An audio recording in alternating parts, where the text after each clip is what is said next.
Hi, Ray. How you doing today? How are you? That's a better question. Hey, any better, I'd have to hire help.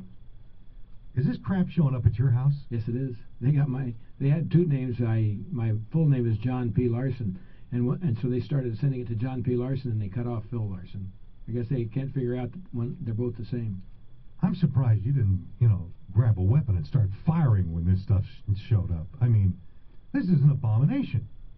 Well, we're very, very disturbed by it, but I don't think, they say negative campaigning works. We're going to find out, because this is absolutely terrible.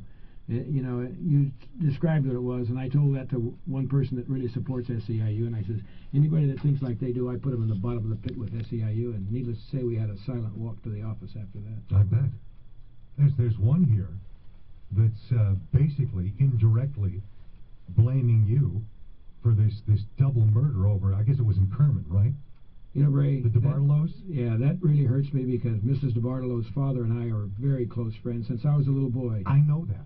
And we've had coffee together. I called her brother, Kenny Carvello, out in Tranquility and said, I apologize. I don't even know how to explain to you that because of me, you're being drugged through this mud again because of these lowlifes that are running this.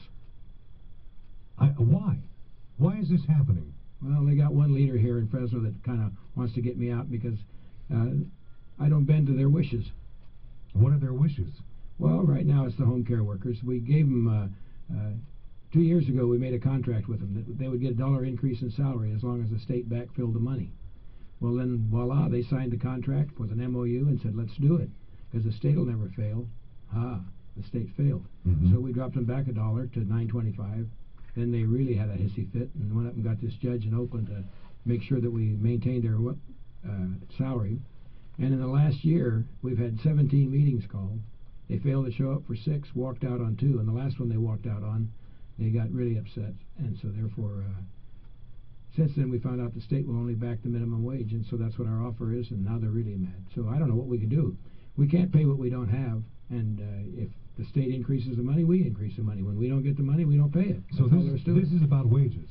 Yes, it's all about money. It's all about wages. All about wages, so therefore they go out on this limb here accusing you of taking water away and indirectly somehow involved in these murders and doing this and all the other things. Well, they're talking about wages and how bad it is. In the last 4 years, SEIU and Unit 2 has got a 30.75% increase. In Unit 3, they've got a 25.75 increase. In Unit 4, they've got a 25.75 increase. In Unit 12, they've got a 25.75 increase. I mean, this is what they're saying. They haven't got raises. They have been well taken care of and at the detriment of the county right now. A 30% increase. Right. 25% increase. Actually, it's 25.75%. Well, yeah. What the hell are they bitching about? Well, you look at the top, management's got an 8.9% increase.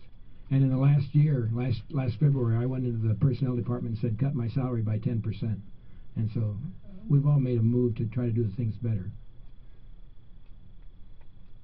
God, just... Okay. And you don't see that on the front page of the paper, that you had your salary cut by 10%. Well, they know about it. It hasn't been there.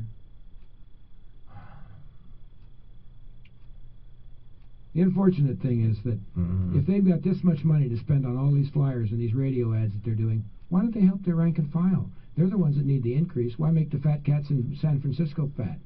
Help their rank and file people. Those are the ones that need to be helped. Isn't that the way it always is? That's right. They always spend tens of thousands or whatever on bad-mouthing somebody or doing this, that, and the other thing, all in the name of their rank and file. They don't do a damn thing for their rank and file. Now, the one thing that I'm thankful for is one of their head vice presidents came down and talked to me and said, we don't want to be adversarial, we just want to get along with you. And I flopped these 4 flyers out in front of him. I said, this isn't adversarial?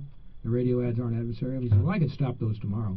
I said, well, I hope you don't, because since you've been running those ads, I've had twice as many people at my fundraisers and made twice as much money, so maybe I ought to help you a little bit. Well, I was going to say, this is the type of thing that usually tends to backfire.